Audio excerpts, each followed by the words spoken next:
Migraine কেবল মাথা ব্যথা নয়, তার চেয়েও বেশি কিছু। এটি জটিল স্নায়বিক সমস্যা যা দৈনন্দিন জীবনকে ব্যাহত করে। মাইগ্রেনের জন্য দায়ী হিসেবে মানসিক চাপ, পানিশূন্যতা এবং ঘুমের অভাবের মতো সাধারণ কারণগুলো বেশ পরিচিত। তবে বেশ কয়েকটি কম পরিচিত কারণ মাইগ্রেন বাড়িয়ে দিতে পারে। সেগুলো সম্পর্কে জানা থাকলে মাইগ্রেন থেকে দূরে থাকা সহজ হবে।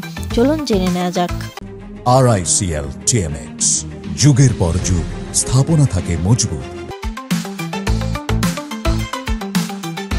আবহাওয়ার হঠাৎ পরিবর্তন, যার মধ্যে রয়েছে তাপমাত্রার ওঠানামা, আর্দ্রতার মাত্রা এবং বায়োমেট্রিক চাপ সংবেদনশীল ব্যক্তিদের মধ্যে মাইগ্রেনের কারণ হতে পারে। উদাহরণস্বরূপ, বায়ুমণ্ডলের চাপের হ্রাস মস্তিষ্কের রক্তনালীগুলোকে প্রভাবিত করতে পারে, যার ফলে মাইগ্রেনের আক্রমণ হতে পারে। সুগন্ধি এয়ার ফ্রেশনার, পরিষ্কারক পণ্য, এমনকি প্রাকৃতিক ফুলের সুগন্ধ কারো কারো ক্ষেত্রে মাইগ্রেনের কারণ হতে পারে। অসমোফোবিয়া নামে পরিচিত এই সমস্যা গন্ধের প্রতি সংবেদনশীলতা বৃদ্ধি করে এবং তাৎক্ষণিক প্রতিক্রিয়া সৃষ্টি করতে পারে। ক্যাফেইন কখনো কখনো মাইগ্রেনের ব্যথা উপশম করতে সাহায্য করতে পারে।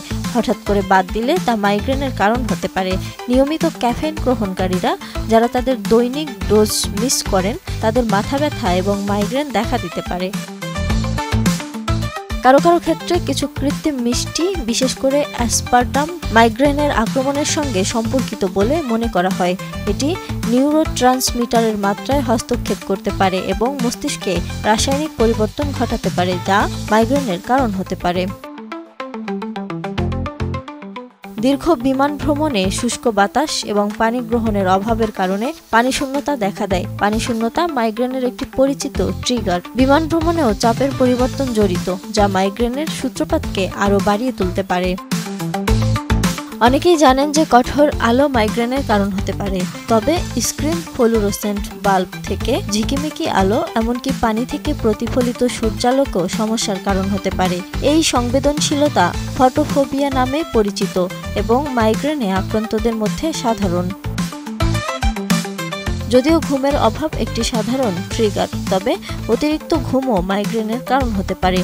নিয়মিত ঘুমের সময়সূচি বজায় রাখলে তা ঘুম সম্পর্কিত মাইগ্রেন প্রতিরোধে সাহায্য করতে পারে।